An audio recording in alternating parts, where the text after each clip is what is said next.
Good morning and welcome. Good morning. Well, you're not Daniel, so who are you? I am Anahi Sarmiento Garcia.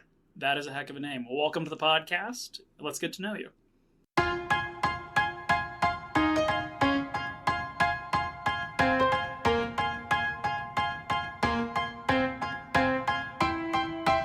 Welcome to the Science of Wealth, where we discuss the science behind financial planning and the art of learning and applying it.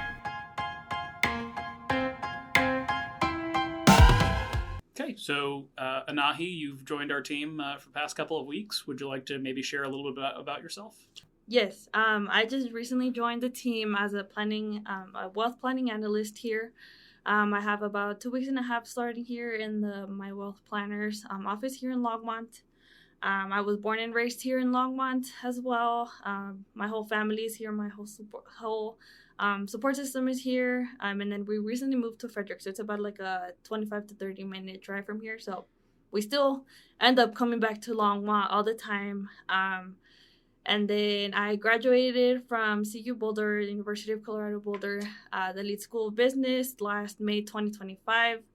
And then my emphasis was in business analytics and information management. And then a little bit more of my background, I am more like I used to be more on the data side. I also graduated high school with an associate's in computer information systems. So it is very much on the data side. For a big chunk of my college time, I worked at IBM as a technical support co-op. So like I said, very, very on the data side, and now we're here. That's awesome, and there's quite a bit there. So let me ask you about maybe a couple parts of that. So you're from Longmont, born and raised and everything. Born and raised. That's awesome. Yes. I'm not quite a Colorado native, so I'm a little bit jealous. But Longmont's sort of where my heart is. So it's a place I'm quite fond of, and it's always nice to be able to spend time with people who care as much about the community. Yes. You mentioned you moved to Frederick, so we won't hold it against you, right? So it's a lovely yes. little town there across I-25.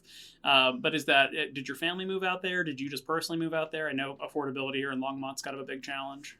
Yes, so that was a big thing. Affordability here in Longmont, and we lived in a 2-bedroom apartment for our whole lives. And until recently, me and my sister decided that we wanted to act on our goal to get a place for our parents. So me and my sister started looking around for houses, and me and my sister were able to get approved to get a house for our parents. So it was a all-in project. It's all of us, but it was just something that me and my sister decided to do. And in the long run, I don't know how it'll look for me, but I think as of now and then in the future, I'm always going to be grateful and happy that I did that for my parents. So that's why we moved to Frederick. That's awesome. And you're what 21, 22? I am 21. So when we got the house, it was very hard because I was 18. And so at the time, thankfully, I all my managers, I've always been working two part-time jobs at a time. So I had that income, but I was 18, of course. So like there was going to be a lot of like speculation. It seemed sus. And so it was very hard for me. My sister was already working on full-time, but she needed a little bit of like extra push for her to fully approve. So it was very hard, and I was like 18 turning 19 around that month. So we were able to do it, but it was really, really hard. I mean, that's incredible, right? I didn't buy a house for myself until I was 31. No, I guess I was turning 31 mm-hmm. soon after, but I mean, that's just really impressive to me. Not only that you were able to buy a house or buy a home, but also mm-hmm. that you did it for your parents mm-hmm. as opposed to just doing it for yourself, right? Yeah. Most people have a hard time getting started in life, mm-hmm. And it's quite a thing to take on. No, I don't want to say delaying your own life, right? Yeah. But making the conscious decision that you want to give back and do something for your parents. Mm-hmm. That's really incredible. Yeah. I think, me and my sister have always like seen how much they've done for us and how much they've worked and like how much they sacrificed their own lives for us. So I think it was, I still to this day, and I think until I die, that'll always be like the best option that I could have ever done. No, I mean, that's really incredible. And you mentioned you graduated high school with an associate's degree. So you did the P-Tech program? Yes, I did the P-Tech program at the Skyline High School. And it was when I was in high school, I was the third generation or cohort, I guess, that went through that whole P-Tech program. So it was fairly new. So I just heard it was like a free associate's college degree, and I did it. And I've always been interested in like technology and stuff like that. I didn't know like the whole like aspect of computer information systems, but I knew it had to do with computers, so I did it. And then additionally, like the whole thing of it being free, I think it's such a great program. Yeah, and it's a really incredible program. Yeah. I know St. Vrain's also expanding that into business areas and other, not just computer science, but different science areas, different liberal arts areas where students can graduate with college degrees. I mean, that's a big plus on the program. I'm curious then, because you said you were working part-time or 2 part-time jobs at the time. You're graduating high school with a college degree, and then you're 21, so you're even young for a conventional 4-year college grad. So talk to us about your path at CU.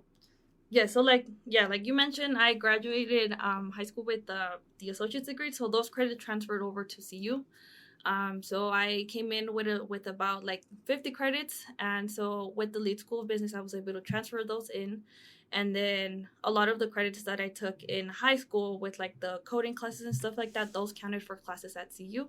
So those classes I didn't have to take again at CU.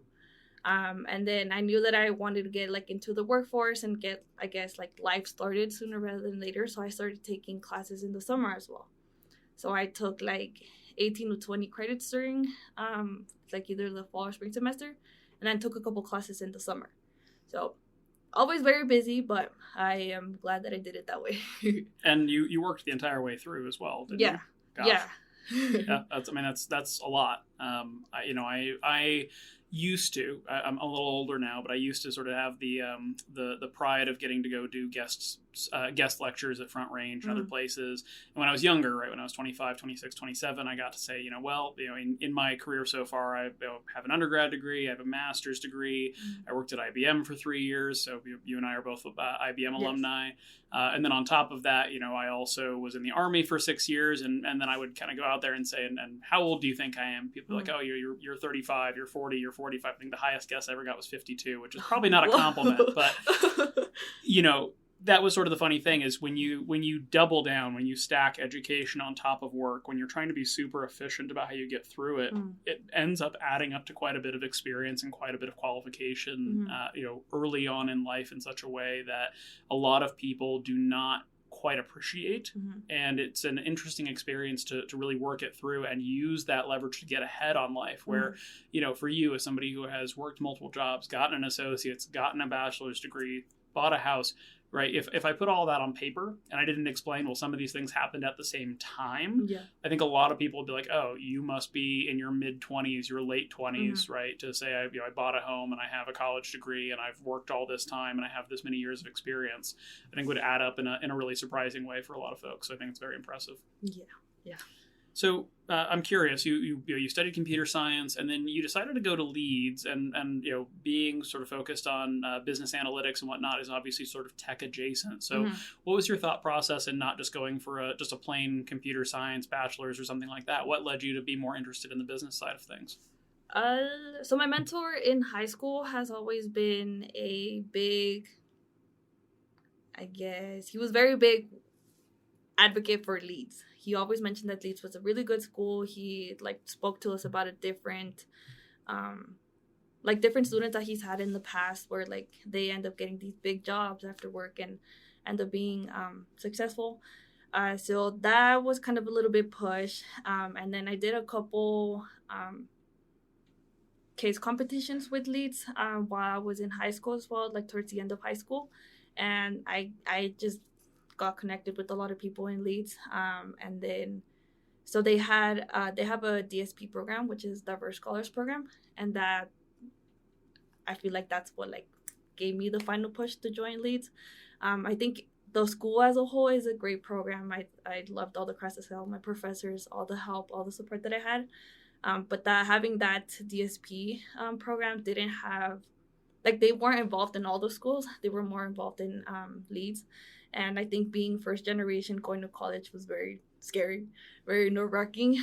So once I found those connections, I kind of wanted to continue with those connections. And then they told me about business analytics and information management. That's how I decided to go that track. For a while, I was doing a bridge with computer science and Leeds, but it was too much. Unfortunately, I wasn't able to pull through. I did that for like the first 2 years, and I think after that, I just said I'm going to stick with leads. The computer science track was, I think, a lot more added to everything that I was already doing. So I kind of decided to just stick with leads and stick with graduating the 3 years instead of doing the 4 years. I mean, still very impressive to get through leads in 3 years, on top of trying to do both programs. Mm-hmm. I mean, that's quite remarkable. So you didn't study finance; you weren't a finance major or anything like that. So then, what interested you? Well, let me even back this off. What were your thoughts about finance before you became interested in working in finance? What has your experience been with finance as an industry or as a subject? Yeah, so with leads, so the first 2 years you kind of do like a little bit of everything. You do like a little bit of finance, a little bit of accounting, info, operations, and stuff like that. And when I did the finance course, I think I just got a little bit scared of it, and I didn't want to continue with it. I was like, I would love to do it, but I don't think I have like the capacity to do it. I don't know. I just put a lot of I put a wall in between like me and finance, and I kind of convinced myself that I wasn't going to be good enough for finance. And that's why I decided to go with what I already knew. But like in the back of my head, like I always thought, like, what if I would have done finance? Like, what could have been different if I would have done finance? But I do think about it. I do think I should have done like either finance with like business analytics. I think business analytics was just something that I had already been doing over time, and I was just comfortable with the background that I had, with the work that I had. But yeah.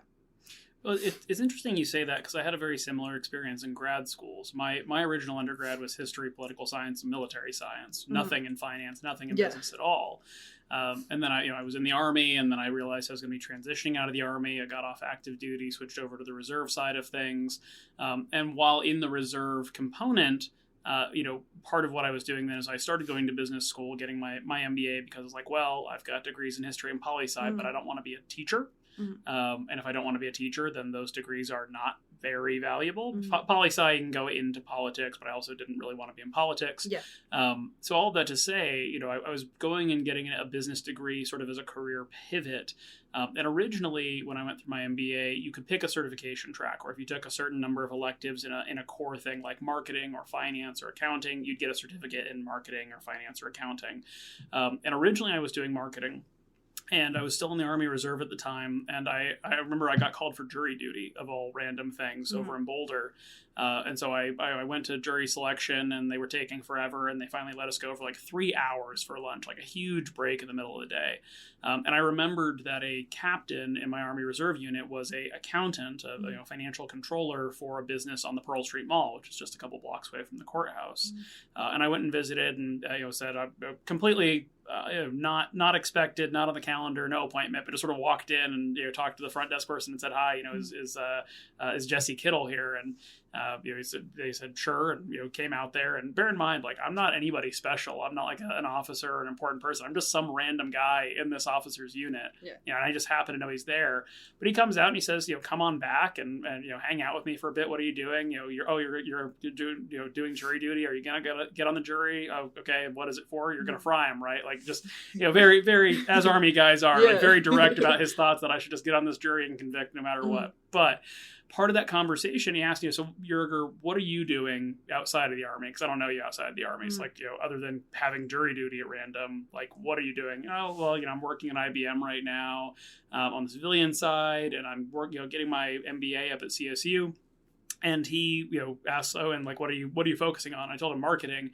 And I'll never forget this, because it was just super direct as he was. But he looked at me and goes, Jurger, marketing is for dumb people. Don't do marketing. What are you the worst at? And I had an answer similar to you, which was, well, finance. I've taken one finance class in my business school degree, and it kind of, like, it was very mathy. It kind of scared me a little bit. And he said, change your concentration and do finance. Because if that's the hardest thing to you, everything else will be easier, and you can just figure that out and learn that later. So spend your educational time on the most challenging thing. Mm-hmm. And so I switched just because of that conversation, I switched from a marketing concentration to a finance concentration. And that led me ultimately to becoming a financial planner. So it's interesting, because these challenging topics can be as the things that we sort of get scared of and run away from, right? I'm not good at math. I'm not good at English. I'm not good at whatever.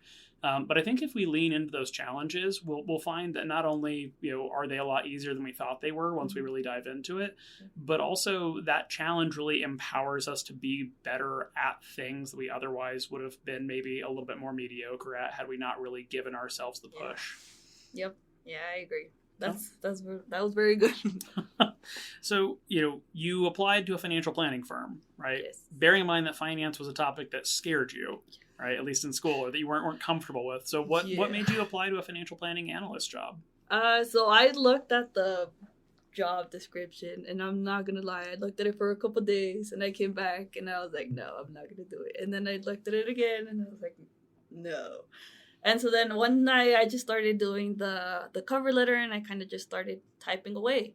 And I was like, if I'm going to do this, I'm going to be honest. Like, I'm not going to type all of these things. I don't know how to do this. I don't know about this. I know but when I don't. So I was like, if I'm going to do this, I'm going to be honest. And if they choose to take a leap of faith with me, then I'm going to be grateful, and I'm going to give it my all. So basically, I just did it. I wrote the cover letter. I sent everything in. And then with the first interview question, it was like a case question. It was based on a question that could happen in the real life. And I remember looking at the question, and I was like, oh my God, what am I doing? And so I did a little bit of research. I remember a couple things from school, and I was like, okay, let's do it. So then I did the video, and I remember walking out of the first interview in person. I was like, I don't think I got this. Because again, I was asked another question where it was a scenario question, and I didn't think I responded that correctly. But again, I was honest, and I said that I didn't know much about this, but I wanted to learn. And I think that still stands till today. I think the imposter syndrome is still there. I do still sometimes think, I was like, what am I doing here? But I feel like, I don't know, just from what I've observed so far, I think it's a lot of learning. It's from what I've learned from the beginning, from the first day to today. I think it's 0.001 of what I have to learn.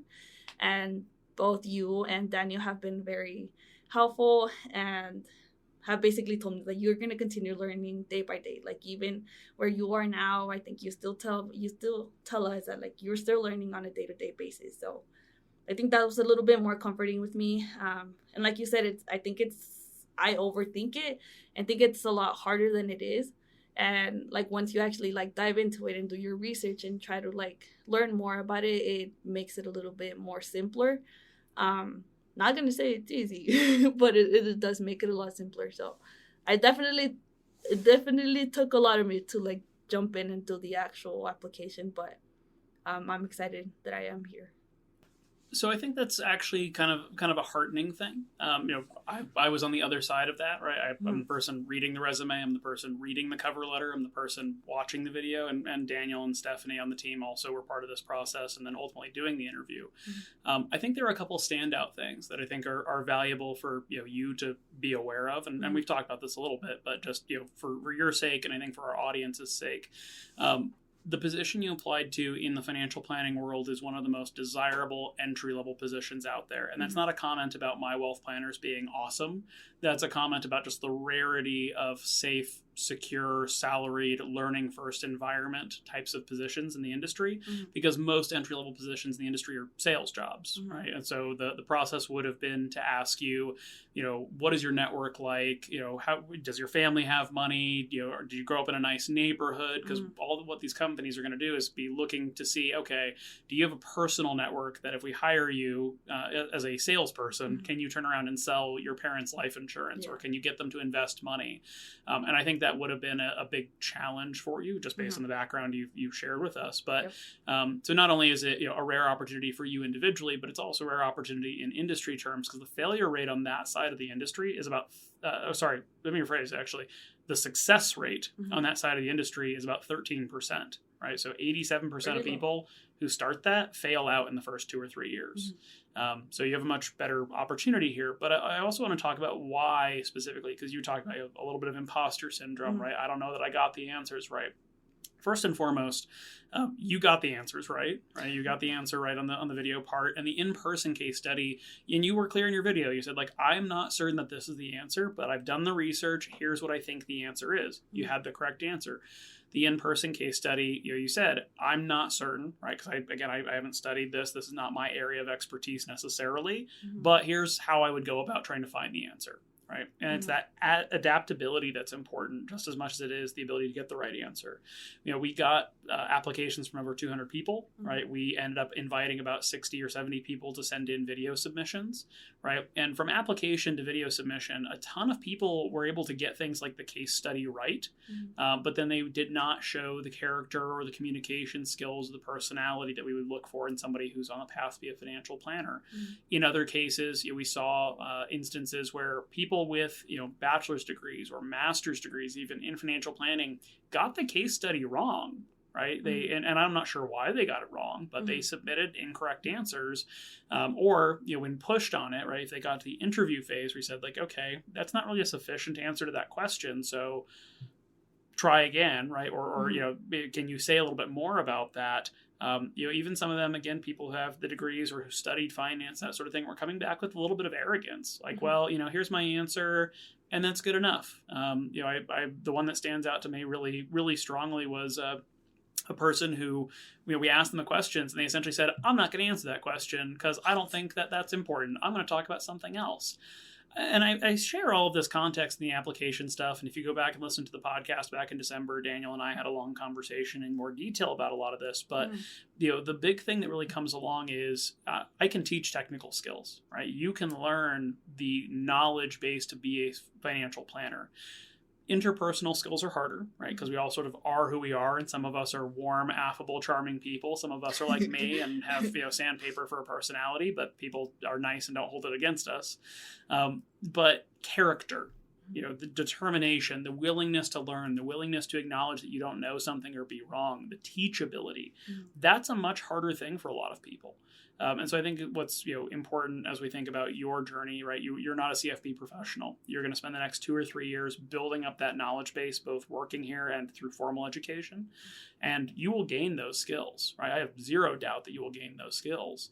It is the teachability and the coachability and the personality that ultimately matter a lot more, right? It's nice to have the degree. It's nice to have the skill set. Those are shortcut signals for us to go, okay, you have a degree in finance. You must know what you're talking about. But there are plenty of people with the title doctor who are incompetent doctors. There's plenty of people who are lawyers who are incompetent lawyers. And in financial planning, there's plenty of people who, can manage to sell their way into success. Or there's plenty of people who are just charming, right? Could sell ice cubes to an Eskimo, as the expression goes. And that's lovely, but they don't know anything. I have no doubt that over the next several years, right, you're going to develop not only the core financial planning skills that we expect from a financial planner, but I think you're going to thrive in it, frankly. And so I share all of that with you. I share all of that with our audience because I'm often wrong, but as others like to say, I'm rarely in doubt. Okay. Well, I promise to give it my all, and I'm very grateful for the opportunity. But I guess to answer your question as to why I wanted to do it, I was introduced to it, I guess, to a financial planner early, like in high school. And at the beginning, I didn't think it was like important. And I told you this a little, like when I first started, and I looked at my mentor who was talking to me about his financial planner, and I was like, why do you need somebody to handle your money? And I didn't think it had like much to it, I guess. And so he like broke it down to me. He like showed me his plan. He showed me everything that he had going on. And I was like, dang, like I shouldn't have said anything. And so like after that, like I started like, I could see like from his point of view, I guess I was always like behind him and like looking at how he was doing, like his financials and stuff like that, because I didn't grow up like learning these things with my family, like I mentioned before. But it was, I thought it was like very interesting afterwards how like on the other end, he would have been the person who like gave you this plan, and now you're able to do all of these things because they made you a plan. So, I don't know. I always had that interest after that. But at the beginning, I was very like, why do you need that? So after I was introduced to that, I started like paying more attention as to like what finance has to do, and like your finances has to do with your life and how it affects your life literally on a day-to-day basis, and all the big goals, all the big like aspirations that you want, at the end of the day, like rely on where you are right now as a person. Mm-hmm. So you've been here for a couple of years, and as you said, there was a point in your life where you lived on what we like to call Dunning-Kruger Hill, right, Imposter Syndrome Hill, where you know a little bit about something, and so you sort of go like, well, I know everything about this because I know a little bit about it, and then you learn a little bit more and realize you don't know anything about this. So I'm curious from your perspective. You've been here for a couple of weeks. What have you seen so far that you were not aware of, or what are things you've been exposed to already where you go like, oh gosh, I don't know anything about that, or now I understand a little bit why somebody would want to have a financial planner. Yeah, so with the I started with Daniel looking at literally from the beginning of the plans to like creating the plan and showing how you would present a plan. So at the beginning, I guess I was kind of shocked as to how much actually goes into a plan. It's not just like a couple of things that we used to create a plan. It's a lot. Like it's everything that happens around your life. And I guess I didn't know how much it goes into like a plan. Something that I think I found the most interesting is like how much, like I said, I don't have this background at all. So I thought it was crazy seeing like all the big numbers. Like that sounds so dumb, but I like seeing like big numbers and like especially like in stocks. Like I always thought that stocks was like a risky thing.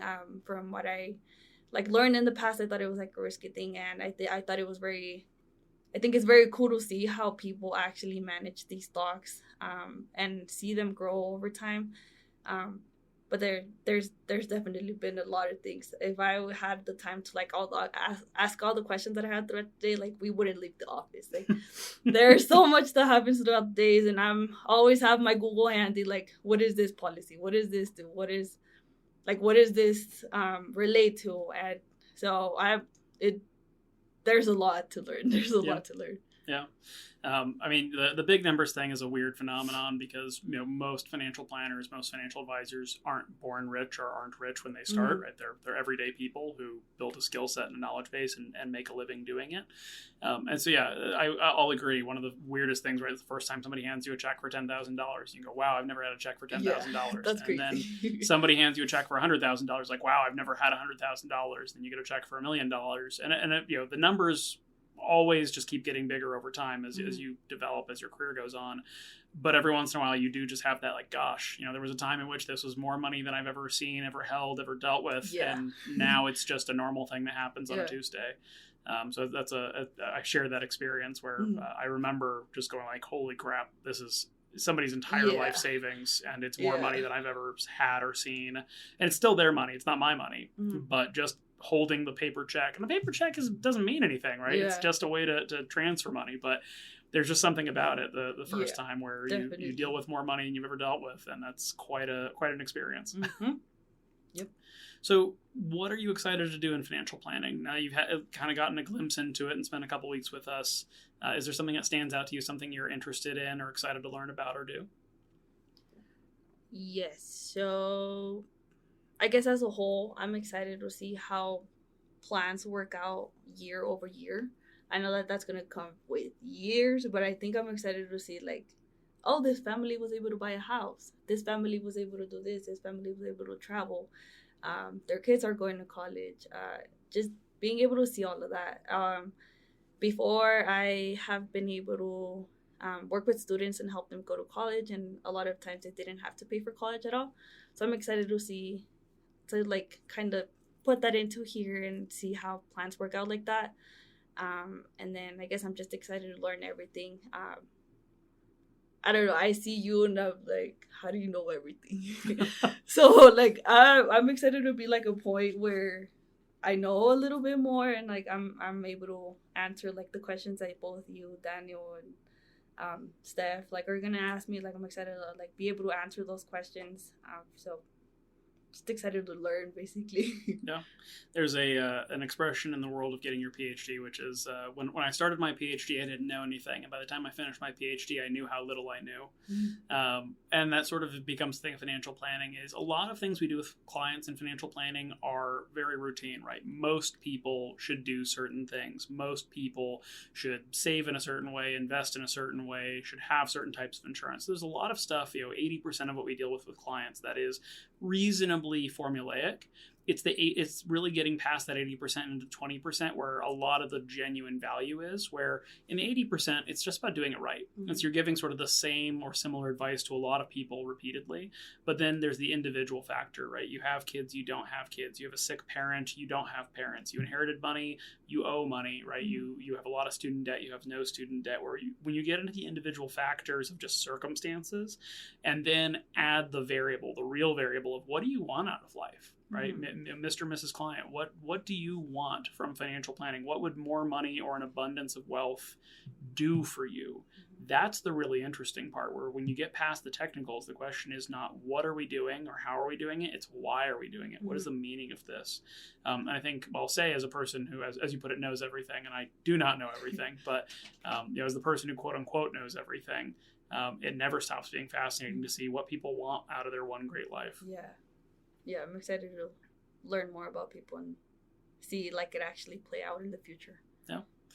Well, we always like to ask a question at the end of every podcast. So I'll ask you, and your answer will vary, I'm sure. But in the last week or two, what do you think is one thing you have learned that you think our listeners would benefit from hearing or learning about? I learned about, first of all, more on my side of things, I guess. I learned how to create a plan. And I thought that was very exciting. I took a couple data visualization classes in school, but it's nothing how it is here. So I learned how to do that, and I thought that was very exciting. I think that was a little bit rewarding of me to see how it actually looks in the plan in the future. And then outside of that, it's like I said, it's more of a me thing, but I learned a lot more about stocks and investments. I thought the stocks were very fascinating. I don't know. I'm very interested in learning more about. I got a little crash course with Daniel about everything with stocks. So I'm interested in seeing more and learning more about stocks and everything that has to do with stocks and capital gains and stuff like that. So it's a lot of technical terms right now that I'm really learning. But I do find them very fascinating, and I think it's. I'm trying to soak in as much as I can in all the technical terms. And I know that I think these are just terms that I'm learning, obviously, but I think it's very interesting. Yeah, it's everybody sort of starts in personal finance with some origin story. Mm-hmm. Some people get into it because they're really into investing, and so it's fascinating to them. Some people have tax problems and learn a lot about taxes while they're resolving their problems. Some people have a tragic story, right? My parent passed away, or I have a spouse who got sick or injured, mm-hmm. and they have an insurance basis for why they got into planning, whether it's because they had the insurance and it saved them, or whether they have the regret that they never had the right insurance and they had problems in their life or their family because of it. So I'll say, if stocks is the thing that so far is interesting you, there is a lot to learn there. So I'm seeing that. Trust me. Well, I look forward to learning about it with you and sharing in that experience. I do too.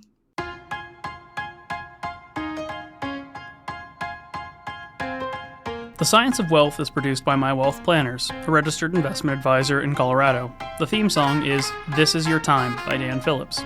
The podcast is intended for educational purposes only and is not investment advice or any other form of advice. Not all material discussed on the podcast is appropriate for every individual in every circumstance, so you should consult with a certified financial planner, tax professional, or legal professional as appropriate before attempting to apply any of the subjects, strategies, or tactics discussed on the podcast.